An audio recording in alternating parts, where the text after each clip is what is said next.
Hello my dear viewers, welcome back. ഇന്ന് ഞാൻ വന്നേക്കുന്നത് നല്ലൊരു സൈഡ് ഡിഷ് ആയിട്ടാണ് കേട്ടോ. അതും പൊറോട്ടയുടെ ഒരു സൈഡ് ഡിഷ്. നമ്മൾ മലയാളികൾക്ക് പൊറോട്ട എന്ന് പറയുന്നത് ഒരു വികാരമാണല്ലേ. പക്ഷെ നമ്മൾ അധികം അതിൻ്റെ കൂടെ കഴിക്കുന്നത് ബീഫ് കറിയും ചിക്കൻ കറിയും ഒക്കെ അല്ലേ, നോൺ വെജ് കറി. ഇതൊരു വെജ് സാലന എന്ന് പറയും തമിഴ്നാട്ടിൽ. വളരെ നല്ലൊരു കോമ്പിനേഷൻ ആണ് പൊറോട്ടയ്ക്ക് വേണ്ടി. ഇതെങ്ങനെയാണ് ഉണ്ടാക്കണമെന്ന് ഞാൻ കാണിക്കാം. കഷ്ണങ്ങളൊന്നും ഇല്ലാണ്ട് ഈ അരപ്പാണ് അതിന് മെയിൻ. അപ്പോൾ തുടങ്ങാം. അരമുറി തേങ്ങ, ഒരു സ്പൂൺ കസ്കസ്, പിന്നെ 8-10 അണ്ടിപ്പരിപ്പ്, പിന്നെ ഒരു സ്പൂൺ ഫെനൽ സീഡ്സ്, അതായത് പെരുംജീരകം. ഇവയെല്ലാം മിക്സി ജാറിലിട്ട് ലേശം വെള്ളം ഒഴിച്ച് ഇത് നല്ല മഷി പോലെ നമുക്ക് അരച്ചെടുക്കാം. എന്നിട്ട് ഇതിനുള്ള മസാല നമുക്ക് സ്റ്റാർട്ട് ചെയ്യാം.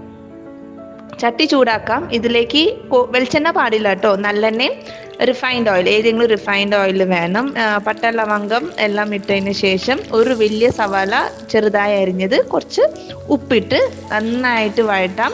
സവാള വഴറ്റി വന്നതിന് ശേഷം നമുക്ക് പച്ചമുളക്, ഇഞ്ചി വെളുത്തുള്ളി ചതച്ചതാട്ടോ, അതും കൂടി ഇട്ട് അതിൻ്റെ പച്ചമണം പോണ വരയ്ക്കും വഴറ്റി മല്ലിയിലയും പുതിന കുറവ് മതി, മല്ലിയില കുറച്ച് അധികം ഇട്ടിട്ട് നന്നായി വഴറ്റി വരുമ്പോൾ ഒരു വലിയ തക്കാളി കുനുകുനാൻ അരിഞ്ഞത് അതും ഇട്ട് നല്ല തക്കാളി സ്മാഷ് ആവുന്നവരേക്കും വഴറ്റാം. പൊടികൾ മഞ്ഞൾപ്പൊടി, കാശ്മീരി മുളക് പൊടി, മല്ലിപ്പൊടി, ചിക്കൻ മസാല ഇവയെല്ലാം ഇട്ട് നമുക്ക് ഇതും പച്ചമണം പോണവരേക്ക് നന്നായിട്ട് വഴറ്റാം. പിന്നെ ഒരു ശകലം വെള്ളം ഒഴിച്ച് ഈ മസാല നമുക്ക് ആദ്യം വേവിച്ചെടുക്കാം. ഇത് നന്നായിട്ട് ഒരു തിള വരുമ്പം ശരിക്കും ഇത് വെള്ളം പോലെ ആയിരിക്കും കേട്ടോ ഈ കറി ഉണ്ടാവുക. നമുക്ക് കുറച്ച് കട്ടിയായിട്ട് വേണമെങ്കിൽ എടുക്കാം. തിള വരുമ്പം ഈ അരപ്പുണ്ടല്ലോ, ഈ തേങ്ങയൊക്കെ ചേർത്ത് നമ്മൾ അരച്ചത് അതിലേക്ക് ഇട്ട് ആവശ്യത്തിന് വെള്ളം അധികം ഒഴിക്കണം. ഈ കറിയുടെ രുചി എങ്ങനെയാണെന്ന് വെച്ചാൽ വെട്ടി തിളയ്ക്കണം. ഒരു 10 മിനിറ്റെങ്കിലും നമ്മൾ ഒഴിച്ച വെള്ളം നന്നായിട്ട് തിളയ്ക്കണം. തിളച്ച് വരുമ്പം ആവശ്യത്തിന് ഉപ്പ്, പിന്നെ ഇത് കടലമാവ് കുറച്ച് വെള്ളത്തിലിട്ട് മിക്സ് ചെയ്ത് അയച്ചാൽ നല്ല കുറുകി വരും.